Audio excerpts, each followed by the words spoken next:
Hola a todos, bienvenidos a un nuevo vídeo en mi canal de YouTube Antón GF.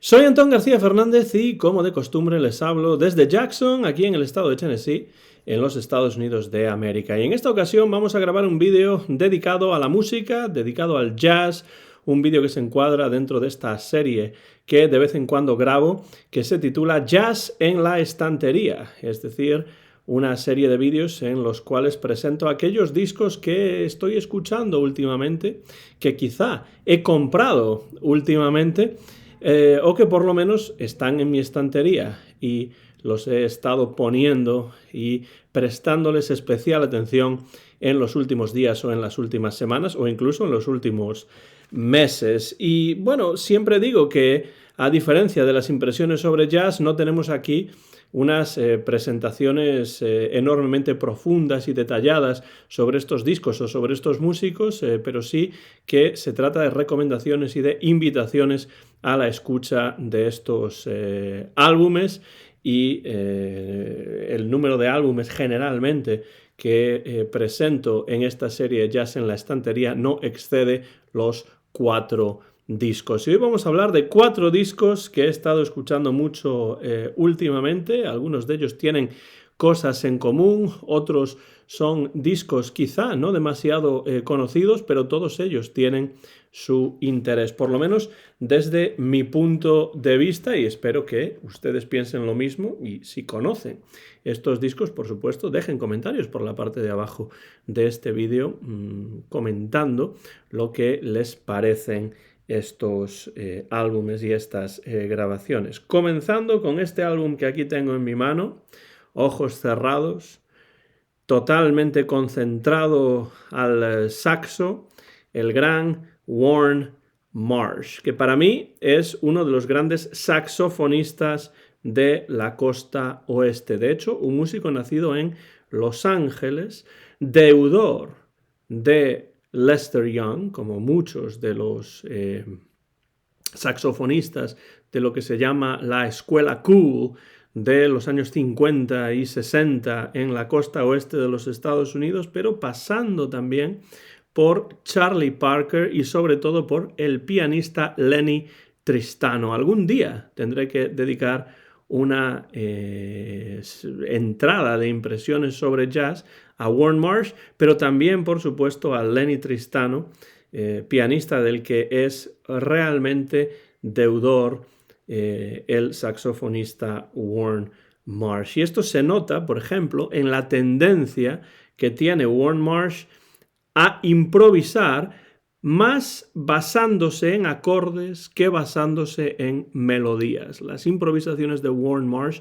tienen como base los acordes, no tanto las melodías.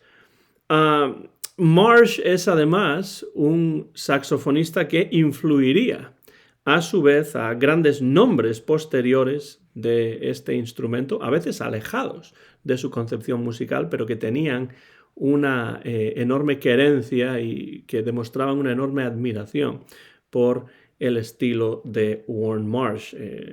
Músicos saxofonistas de la importancia de, por ejemplo, Anthony Braxton o Mark Turner. Mark Turner, un músico del que recientemente habló mi amigo Guido Ruiz en su canal Surcos de Jazz. No sé si habló recientemente, pero lo que sí sé es que yo vi el vídeo recientemente. Por cierto, aprovecho para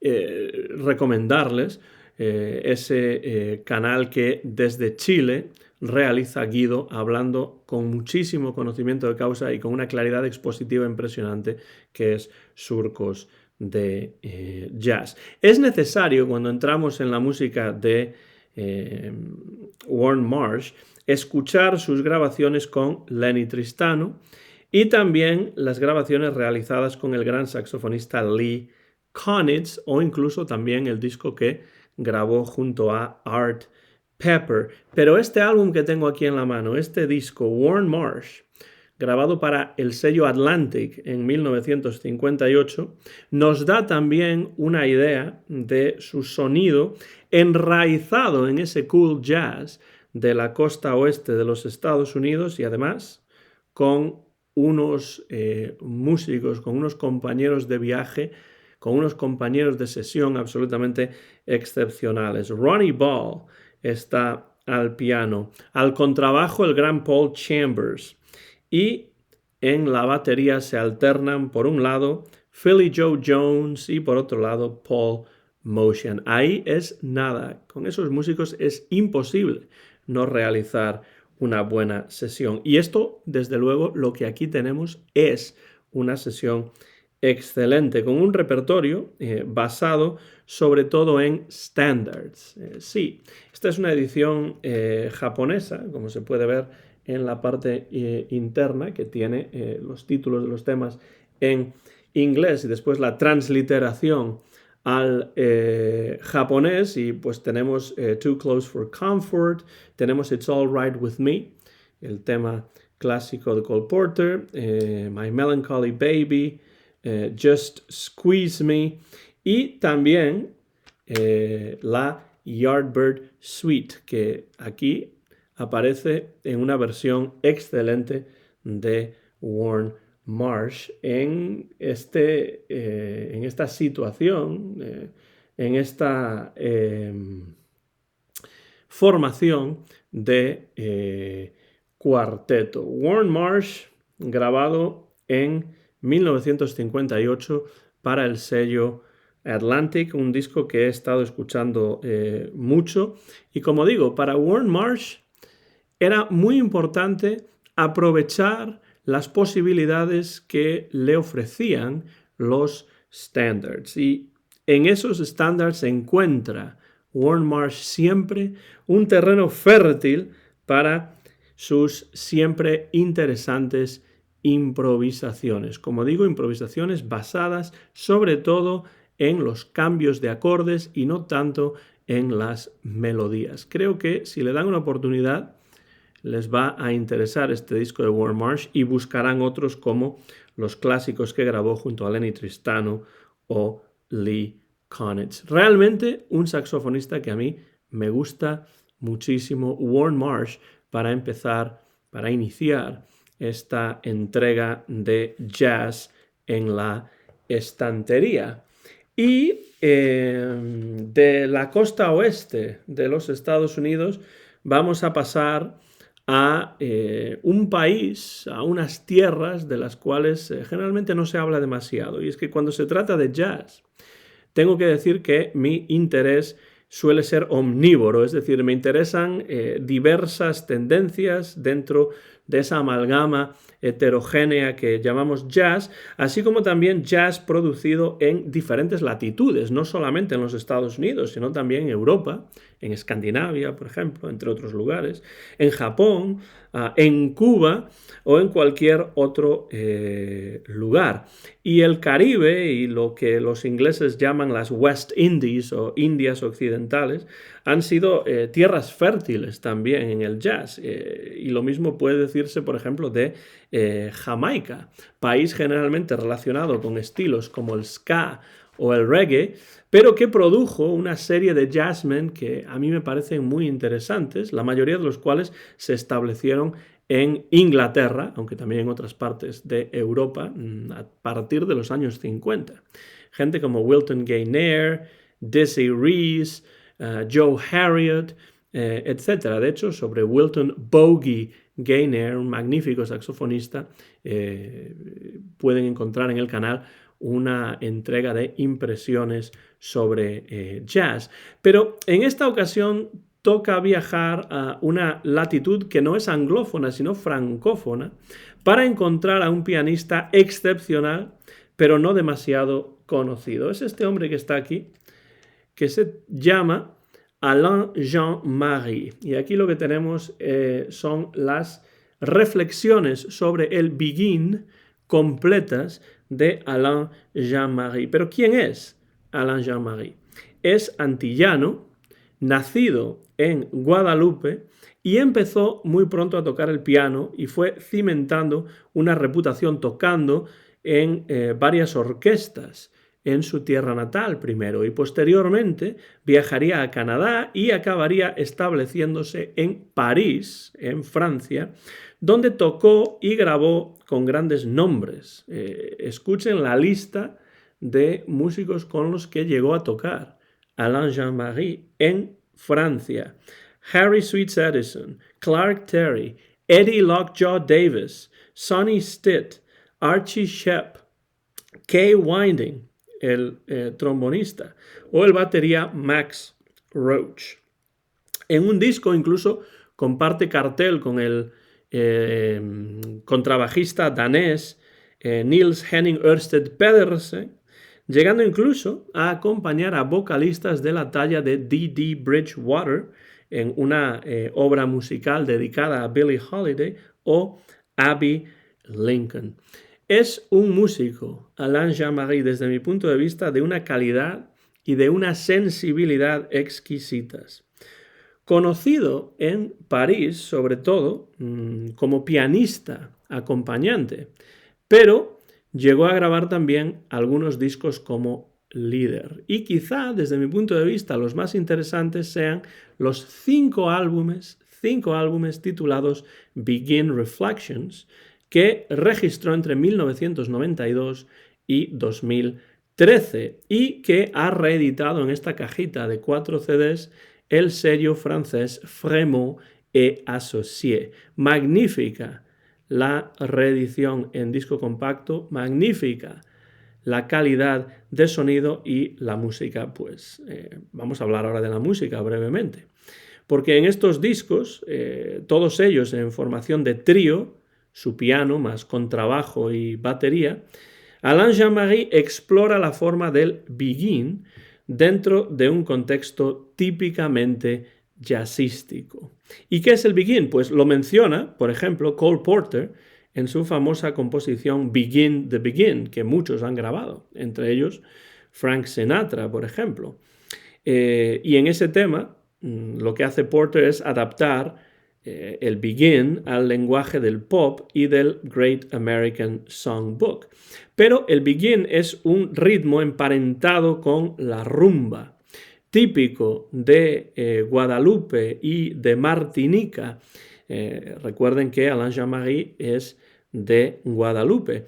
Se trata de un sonido agradable, de ritmo suave, que en manos de Alain Jean-Marie en estos 5 álbumes aquí presentados en 4 discos compactos, se convierte en vehículo de reflexión, en vehículo de introspección, a veces melancólico, otras veces lúdico también, pero siempre atractivo y creador de interesantes atmósferas musicales. Si ustedes se acercan a este disco, lo que podrán comprobar es que Alain Jean-Marie se dedica en estos álbumes a modernizar el begin a través del jazz. Y a mí esto me parece muy interesante porque de esta manera, al considerar la relación existente entre el jazz y la música de su tierra natal, de Guadalupe, este pianista nos ofrece un sonido evocador, un sonido diferente, un sonido que ahonda aún más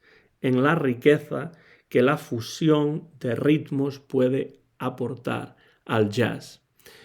Es una fusión la que aquí crea realmente original y muy interesante. Sin duda alguna, estas reflexiones sobre el begin son la mejor puerta de entrada a la música de Alain Jean-Marie, que nació en 1945, que yo creo que merece mejor o mayor reconocimiento del que ha recibido y que desde luego es un pianista que hay que conocer y que es más que simplemente un nombre exótico, un nombre desconocido o poco conocido. Merece la pena zambullirse en su música y escuchar estas reflexiones, porque reflexivas sí que son, reflexivas en el mejor sentido de la palabra. The Complete Alain Jean-Marie Begin Reflections, grabadas entre 1992 y 2013 en Francia. Una mezcla, una fusión de ritmos salidos de Guadalupe y de Martinica a través del formato clásico del trío, piano, contrabajo y batería en el jazz. Alain Jean-Marie, en nuestras reflexiones, en cierto modo, o en este caso, el jazz en la estantería.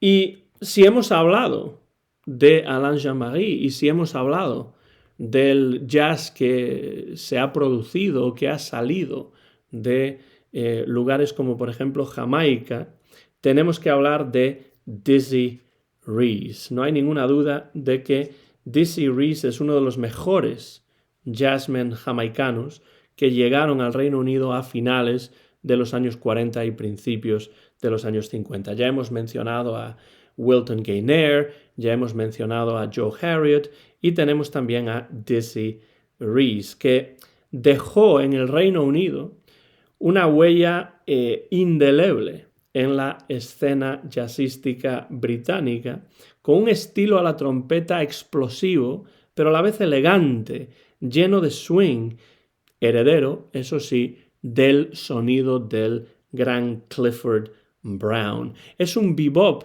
refrescante, el de Dizzy Reese, que hizo mella en el jazz ya no solamente británico, sino europeo en los años 50. Y Dizzy Reese tendría a partir de 1959 también su periplo estadounidense, su periplo neoyorquino, porque después de ganarse la admiración de Miles Davis o de Sonny Rollins, viajó a Nueva York y grabó maravillas de las que algún día hablaré en el canal, como Star Bright o Coming On, dos discos que grabó entre algunos otros para el sello Blue Note a finales de los años 50 y principios de los años 60. El primer disco que grabó para Blue Note, de hecho, lo grabó en Inglaterra, pero después ya, tras su viaje a los Estados Unidos, grabaría en terreno norteamericano más y magníficos además, incluso mejores álbumes para el sello Blue Note. Dizzy Reese es un hombre que ha tocado y que ha grabado con músicos que se encuentran entre los más grandes del jazz, gente como Hank Mobley, como el pianista Wynton Kelly, como Paul Chambers, Ted Curson. De Ted Curson tendré que hablar en algún momento también. Y también ha tocado, sigue vivo por cierto, estamos igual que Alain Jean-Marie, estamos a principios del mes de agosto del año 2023 y tanto Alain Jean-Marie como Dizzy Reese continúan vivos. Pues Dizzy Reese ha tocado además con músicos británicos notables dentro del jazz como Ronnie Scott, como Victor Feldman o como Tubby Hayes. Todos ellos, estos tres, desde luego merecen también entradas, ya sea en las impresiones sobre jazz, ya sea en este jazz en la estantería. Lo que escucharemos en esos discos clásicos para Blue Note, como por ejemplo Star Bright, se prefigura ya en las grabaciones londinenses que realizó para el sello Tempo en 1955, 56, 57 y 58, que ha reeditado en disco compacto el sello de reediciones británico Jasmine Records en dos discos. Por un lado tenemos este que se titula A New Star, del sello Jasmine. Ahí pueden ver el logo de este sello de reediciones británico. Por un lado tenemos A New Star y por otro tenemos Progress Report. En Progress Report tenemos una fotografía de Dizzy Reese en plena acción con su trompeta. Estos son los dos discos que, si ustedes quieren escuchar cómo suena Dizzy Reese justamente antes de su viaje a Nueva York y justamente antes de sus grandísimas grabaciones para Blue Note, pues el pequeño sello británico Tempo Records grabó a Dizzy Reese en varias sesiones entre 1955 y 1958 con algunos grandes nombres del jazz británico, como por ejemplo el batería Phil Seaman, el saxo tenor Ronnie Scott, el saxo tenor y barítono Toby Hayes, uno de los grandes del jazz británico de todos los tiempos, el pianista que también tocaba el vibráfono Victor Feldman, o Tony Crombie, que Tony Crombie generalmente es batería, pero que aquí toca en algunas de estas sesiones el piano y lo hace de una manera realmente muy percusiva. Está claro que Tony Crombie era batería cuando toca el piano, porque ataca las teclas de una manera, percutiéndolas de una manera muy especial y muy particular. Y lo que encontramos aquí en estos dos discos es a un Dizzy Reese joven, potente, lleno de todo tipo de ideas interesantes y mostrando además también su talento como compositor en una serie excelente de blowing sessions, es decir, esas sesiones en las que los músicos de jazz se reúnen en un estudio con la única intención de hacer buena música, de compenetrarse lo mejor posible y de demostrar su valía en la sesión, simplemente pasándoselo bien, tocando buena música y creando discos que a mí me parecen siempre de verdadero interés. Hay un disco de Johnny Griffin, por ejemplo, creo que incluso dos discos de Johnny Griffin, el saxofonista, que se llaman A Blowing Session, y eso es simplemente lo que es, la reunión de músicos en un estudio para tocar buen jazz. No necesariamente para innovar, no necesariamente para abrir nuevos caminos, sino para hacer bien lo que saben hacer bien y lo que siempre ha sido buen jazz. Pues esto es lo que se encuentra en estas blowing sessions, sesiones para soplar, se podría traducir, ¿no? De Dizzy Reese en Londres, en Inglaterra, a mediados y finales de los años 50, antes de viajar a los Estados Unidos. Y si empezábamos este vídeo en la costa oeste de los Estados Unidos, vamos a terminarlo también viajando a la costa oeste de los Estados Unidos, cerrando así el círculo en esta entrega de Jazz en la Estantería, en estas consideraciones que estamos haciendo sobre discos que he estado escuchando bastante últimamente. Y terminamos en la costa oeste hablando de este hombre que aquí está en la cubierta de este disco, el batería Stan Levy. El disco es Stan Levy Quintet. Y de él, de Stan Levy, dijo Dizzy Gillespie en una ocasión lo siguiente. Dijo que tenía más feeling que cualquiera de los baterías blancos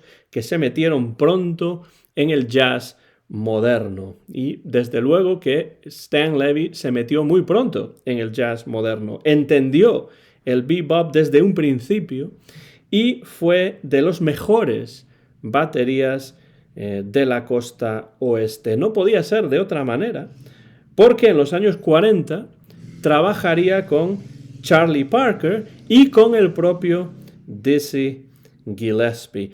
Bueno, lo asociamos a la costa oeste, a Stan Levy, pero la realidad es que no nació en California, no nació en la costa oeste, sino en la costa este. Y esto es bastante típico. Muchos de los músicos que relacionamos con la costa oeste en realidad no nacieron allí, pero sí que se asentaron allí. Stan Levy nació en Filadelfia, en el estado de Pensilvania, y en su Filadelfia natal fue precisamente donde tocó con Dizzy Gillespie por primera vez. Y después se mudaría a Nueva York y allí fue donde entró en contacto con Bird, con Charlie Parker. Se establecería en la costa oeste ya con este pedigrí dentro del bebop en 1954 y allí se haría un nombre como uno de los baterías más melódicos y quizá por ello también más demandados en todo tipo de sesiones de grabación. Estamos hablando de discos de grabaciones de Miles Davis, de Stan Getz, pero también de Ella Fitzgerald, de Nat King Cole, de Frank Sinatra. Llegaría a formar parte también de la orquesta del popular Tonight Show, uno de esos talk shows que se emitían y se siguen emitiendo por la noche en los Estados Unidos, ese Tonight Show televisivo que tenía y sigue teniendo una banda en directo, pues Stan Levy tocó en esa banda durante bastantes años, pero se retiraría en los años 70 para dedicarse a la fotografía, pero dejando, antes de retirarse, una discografía imponente como sideman, como músico de acompañamiento en todo tipo de sesiones de grabación enraizadas en la costa oeste. Enraizadas desde un punto de vista estilístico, pero también desde un punto de vista geográfico, porque en la costa oeste es donde estaban y siguen estando los estudios de Hollywood, con lo cual muchos de estos músicos tenían trabajo no solamente en sesiones de jazz, sino en sesiones de pop, de grabación de bandas sonoras para películas y cosas por el estilo.